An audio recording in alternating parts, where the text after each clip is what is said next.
아멘, 반갑습니다. 아멘. 안녕하세요. 자, 이 시간에 우리는 함께 성경은 무엇을 말하는가? 성경은 하나의 로맨스이다. 라는 것에 대해서 함께 얘기를 나눠보도록 하겠습니다. 성경은 하나의 로맨스입니다. 여러분은 전에 이런 말을 들어본 적이 있습니까? 이 말은 세속적이고 비종교적으로 들릴지도 모릅니다. 그러나 여러분이 성경의 깊은 사상 안으로 들어간 본다면 성경이 가장 순수하고 가장 거룩한 의미에서 우주적인 부부의 로맨스임을 깨달을 수 있게 될 것입니다. 이 부부 중 남자는 하나님 자신입니다. 하나님은 신성한 분이시지만 그분은 이 우주적인 부부 중 남자가 되기를 원하십니다. 바로 이 하나님께서 긴 과정을 거치신 후에 결국 신랑이신 그리스도가 되셨습니다. 그리스도 안에 계신 하나님께서 신랑이 되신 것입니다. 아멘. 우리는 무엇입니까? 하나님께 구속받은 백성인 우리는 신부입니다. 아멘. 이 부부 중 여자는 단체적인 한 사람, 곧 하나님께 구속받은 백성으로서 구약과 신약의 모든 성도를 포함합니다. 긴 과정을 거친 후에 이 단체적인 인격은 결국 신부인 새 예루살렘이 됩니다. 이 단체적인 인격은 새 예루살렘이 신부가 될 것입니다. 구약에 있는 이 로맨스, 이 거룩한 로맨스는 구약 전체에 걸쳐 거듭 계시됩니다. 결혼 이야기, 하나님의 창조에 대한 기록에 바로 이어서 우리는 하나의 결혼 이야기를 봅니다. 이 결혼에서 아담은 남편이신 그리스도의 예표이고 하와는 아내인 교회의 예표입니다. 에베소서 5장에서 우리는 아담과 하와로 예표된 부부, 곧 그리스도와 교회를 봅니다. 아담과 하와의 예표는 이 우주적인 부부를 이루는 인격들이 같은 근원에 속해야 한다는 것을 계시합니다. 하나님은 한 사람 아담을 창조하셨으며 이 사람에게서 한 아내가 나왔습니다. 하나님은 하와를 따로 창조하지 않으셨고 하와는 아담에게서 나왔습니다. 하와는 아담에게서 나온 뼈인 갈빗대 하나로 지어졌으며 이것은 아담과 하와 둘 다 같은 근원에서 나왔다는 것을 가리킵니다. 이 우주적인 부부 가운데 아내는 남편에게서 나와야 합니다. 이와 마찬가지로 교회는 그리스도에게서 나와야 합니다. 이 부부를 이루는 두 인격은 근원이 같아야 합니다. 그들은 또한 한 본성을 가져야 합니다. 그럴 뿐 아니라 그들은 하나의 공통된 생명을 가져야 합니다. 아담의 본성과 생명은 또한 하와의 본성과 생명이었습니다. 하와는 아담과 같은 본성과 생명을 가졌습니다. 이 부부를 이루는 두 인격은 한 근원과 한 본성에 속하며 같은 한 생명을 가졌습니다. 의심할 여지 없이 한, 그들은 또한 한 생활을 했습니다. 그들은 함께 살았습니다. 하와는 아담 곁에서 아담과 함께 살았고 아담은 하와 곁에서 하와와 함께 살았습니다. 이 부분은 우주의 비밀입니다. 우주의 비밀은 하나님과 그분께 선택받은 그 이들이 한 쌍의 부부가 된다는 것입니다. 할렐루야. 하나님께 선택받은 이들인 우리와 하나님은 한 근원과 한 본성에 속하고 한 생명을 가지고 있습니다. 이제 우리에게는 또한 한 생활이 필요합니다. 우리는 홀로 살거나 우리 자신을 위해 살지 않습니다. 우리는 하나님과 함께 하나님을 위해 살고 있으며 하나님도 우리와 함께 우리를 위해 살고 계십니다. 할렐루야. 남편이신 하나님과 아내인 그분의 백성. 하나님은 구약에서 수차례 자신을 남편으로 언급하셨고 그분의 백성을 자신의 아내로 언급하셨습니다. 하나님은 남편이 되기를 갈망하셨고 그분의 백성을 자신의 아내로 삼기를 원하셨습니다. 신원자들은 여러 차례 하나님을 남편이라고 말했고 하나님의 백성을 그분의 아내라고 말했습니다. 인간적인 견지에서 말하면 우리는 항상 종교적인 방식으로 하나님을 전지전능한 분이라고 생각하며 그분께 경배해야 한다고 느낍니다. 그러나 결혼한 형제들이여, 여러분은 아내에게 이것을 바라는가? 만일 여러분의 아내가 여러분을 큰 인물이라고, 위인이라고 생각하여 숭배하는 태도로 여러분에게 와서 머리를 숙이고 무릎을 꿇고 경배한다고 하자.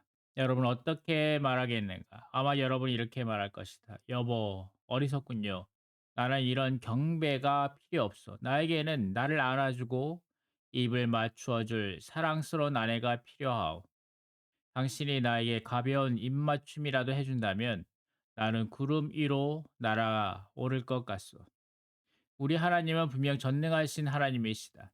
그리고 그분의 창조물인 우리는 마땅히 그분께 경배해야 한다. 성경 안에 많은 절이 이렇게 하나님께 경배하는 것에 대해 말하고 있다. 그러나 여러분은 이사야서, 예레미야서, 에스겔서, 호세아서에서 하나님께서 남편이 되기를 갈망하신다는 말씀을 읽어본 적이 없는가? 옛적에 하나님의 백성은 성전을 건축하고 제사장 직분과 희생 제물로 하나님께 경배하는 완전한 체계를 세웠다. 그러나 그러던 어느 날 하나님께서 개입하셔서 이사야를 통해 이렇게 말씀하셨다. 나는 이런 것에 질렸다. 나는 너희의 희생 제물에 질령났다. 나는 너희가 나를 사랑하기를 원한다. 나는 너희의 남편이고 너희는 나의 아내가 되어야 한다. 나는 결혼 생활을 하고 싶다. 나는 외롭다. 나는 너희가 필요하다.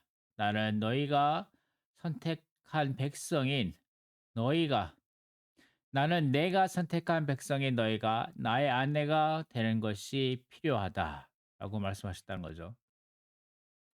자, 이것은 이사야서에서 말씀 한번 보겠습니다. 이사야서 54장 5절 말씀. 너를 만든 이가 너의 남편, 그 이름이 만군의 여호와라. 이스라엘의 거룩한 이가 너의 구속자, 그가 온 땅의 하나님이라 불린다. 그 다음에 62장 5절. 총각의 처녀와 결혼하듯 내 아들들이 너와 결혼하며 신랑이 신부를 두고 기뻐하듯 내 하나님께서 너를 두고 기뻐하시리라. 아멘. 이렇게 말한다는 거죠.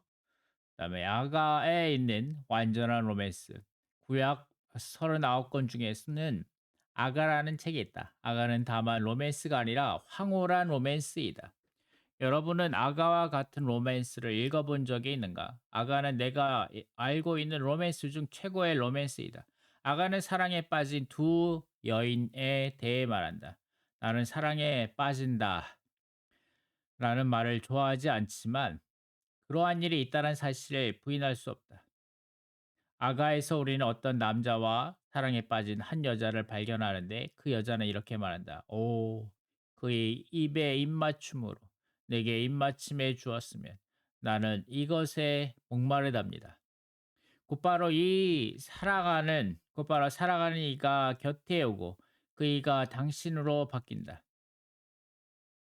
당신의 당신의 이름은 달콤하고 당신의 사랑은 포도주보다 더 낫습니다. 내 사랑하는 이여 나를 이끌어 주세요. 나를 가르치지 마시고 나를 이끌어 주세요. 나는 목사나 설교자가 필요하지 않아요. 장로나 심지어 사도도 필요하지 않아요. 나는 나를 이끌어 줄 당신이 필요해요. 나를 이끌어 주세요. 우리가 당신을 쫓아 달려가렵니다. 이 어떠한 로맨스인가? 아담과 하와의 사례에서 우리는 이 부부가 한 근원과 한 본성과 한 생명과 한 생활을 가졌다는 것을 보았다. 이사야서, 예레미야서, 에스겔서, 호세아서에서 우리는 하나님께서 그분과 함께 살 아내를 갖기 원하신다는 것을 보았다. 하나님은 결혼 생활을 하고 싶어 하신다. 곧 신성의 인성과 함께 살기를 원하신다. 하지만 하나님의 백성은 그분을 실망시켜 드렸다. 그러나 아가에서 우리는 진정한 결혼 생활을 본다. 이러한 로맨스의 비결은 무엇인가? 그 비결은 아내가 남편을 자신의 생명과 생활로 삼을 뿐 아니라 자신의 인격으로 삼아야 한다는 것이다. 1972년에 있었던 비공식 훈련 기간에 우리가 지적했듯이 주님은 아가에서 그분을 추구하는 이가 생명의 성장의 여러 단계를 거칠 때 갖는 특징을 여러 가지 비유로 말씀하셨다. 첫째로 첫째 비유는 파라오의 병거들 가운데 있는 앞말이었다. 말은 강하고 힘이 넘치며 개성이 뚜렷하고 자신의 분명한 목표를 추구한다. 이 추구하는 이는 사랑이 작용한 결과로 앞말에서 점차 향기롭고 아름답고 활짝 핀 백합화로 변화되었다. 추구하는 이는 의지와 감정과 인격이 없는 백합화가 되었다. 결국 그 여인은 기둥이 되었다. 기둥이란 말은 강한 것을 가리키지만 추구하는 이는 대리석 기둥이 아니라 연기 기둥이 되었다. 그 여인은 우주 가운데 굳고 견고하게 서 있는 연기 기둥이었다. 하지만 그 여인은 매우 융통성이 있었다. 나는 젊은 아내들이 연기 기둥이 되어 이렇게 말하는 것을 보기 원한다. 제 의지는 남편의 마음속에 있는 의지이고, 제 감정은 그의 속에 있는 감정이며, 제 생각은 그의 머릿속에 있는 생각입니다. 저는 단지 기둥일 뿐입니다. 연기 기둥에는 인격이 없다. 연계 기둥에는 생각과 감정과 의지가 없다. 남편이 그런 아내에게 갑시다라고 말할 때 아내는 즉시 순종할 것이다. 반대로 남편이 영원히 여기 머무시다라고 말해도 여전히 문제가 없을 것이다. 그러나 내가 젊은 부부에 대해 들은 이야기들은 전혀 그렇지 않다. 형제가 갑시다라고 말하면 아내는 거절한다. 남편이 머무시다라고 말하면 아내는 가자고 고집한다. 그녀는 여전히 파라오의 병거를 끄는 이집트의 야생마와 같다. 그러한 자매는 주님을 추구하고 있을지는 모르지만 파라오를 태우고 다니는 것이다. 그녀는 태우고 다니는 것을 내려놓아야 한다. 어떻게 내려놓는가? 그것은 자기 생각과 의지와 감정을 잃어버리고 연기 기둥이 되는 것이다. 아가에서 추구하는 이는 결국 자기가 사랑하는 사람을 메고 가는 가마가 된다. 그 여인에게는 이제 자신의 개성이 없다. 그 여인이 사랑하는 주 그리스도께서 그 여인 안에서 인격이 되신다. 그 여인 자신은 그리스도의 인격을 태우고 다니는 가마이다. 후에 이 추구하는 이는 사랑하는 분을 만족시켜 드리는 것들이 자라는 동산이 된다. 마지막에 가서 그 여인은 자신의 인격이 전혀 없고 그리스도의 강한 인격만 가진 성, 즉 새 예루살렘이 된다. 주님을 찬양하자. 이것이 거룩한 로맨스이다. 신약에 있는 이 로맨스. 이제 우리는 신약에 묘사된 이 로맨스를 볼 필요가 있다. 복음서에 나타난 신랑이신 그리스도. 복음서들이 우리의 구주이신 그리스도에 대한 온전한 기록을 제공한다는 것은 의심의 여지가 없다. 그러나 여러분은 복음서가 또한 그리스도께서 신랑으로 오셨음을 알려준다는 것을 주의해 본 적이 있는가? 그리스도는 신부를 얻으러 오셨다. 침례자 요한의 제자들이 많은 사람이 침례자 요한을 버리고 주 예수님을 따르는 것을 보았을 때 침례자 요한은 그들에게 괴로워하지 말라고 하면서 그리스도는 신랑이시며 증가 모든 것은 그분께 속한다고 말했다. 신랑은 신부를 얻으러 오셨다. 신부는 무엇인가? 신부는 그리스도의 증가이다. 사복음서 각 권은 신부를 얻으러 온 신랑이신 그리스도를 제시한다. 서신서들에 나타난 남편과 아내, 서신서들에서 그리스도와 교회는 남편과 아내로 묘사된다. 에베소서 5장 25절. 남편 여러분, 그리스도께서 교회를 사랑하시고 교회를 위하여 자신을 주신 것 같이 아내를 사랑하십시오. 그다음에 28절. 이와 같이 남편들도 자기 아내를 자기 몸처럼 사랑해야 합니다. 자기 아내를 사랑하는 것은 자기 자신을 사랑하는 것입니다. 고린도후서 11장 2절 말씀. 내가 하나님의 질투로 여러분에게 질투합니다. 왜냐하면 내가 여러분을 한 남편이신 그리스도께 순수한 한 처녀로 드리려고 약혼시켰기 때문입니다.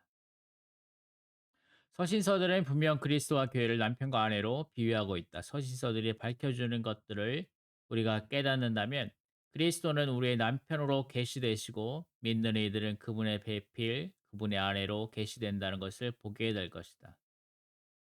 우리는 반드시 근원에서 본성에서 생명에서 매일의 생활에서 그리스도와 하나 되어야 합니다.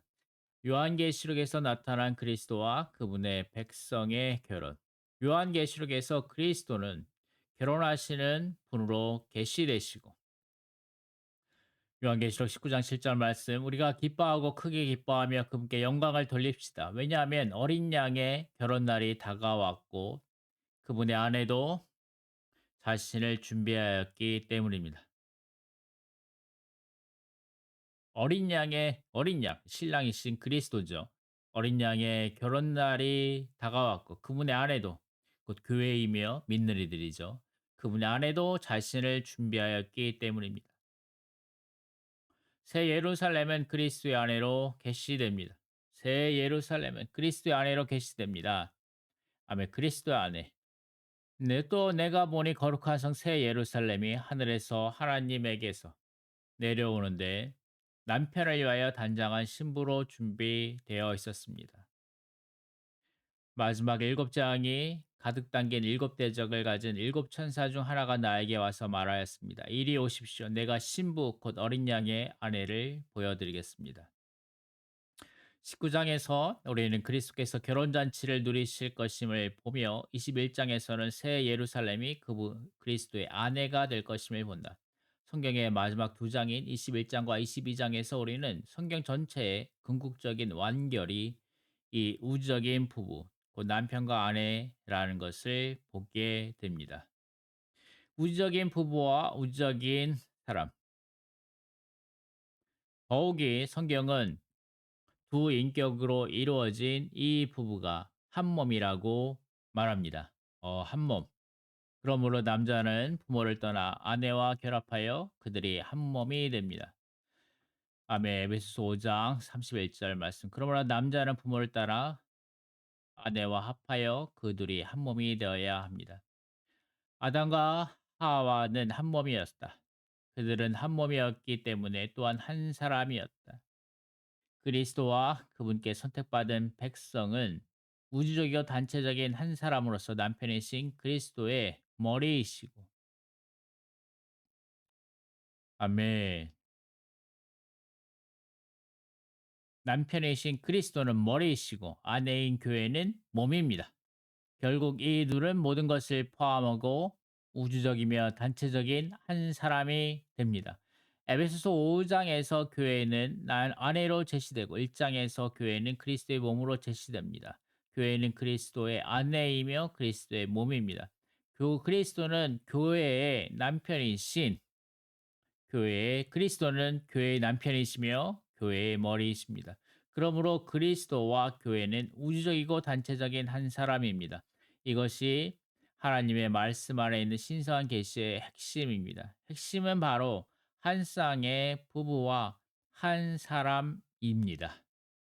그 삼위의 하나님이 남편이시고 그분께 선택받은 백성인 아내인 한 쌍의 부부와 그리스도께서 아멘. 삼일 하나님의 남편이시고 그분께 선택받은 백성이 아내인 한 쌍의 부부 한 쌍의 부부와 그리스도께서 머리이시고 그분께 선택받은 백성이 한 몸인 한 사람, 한 쌍의 부부와 한 사람입니다. 이것이 성경 전체의 중심적인 계시입니다. 아멘. 할렐루야. 감사합니다.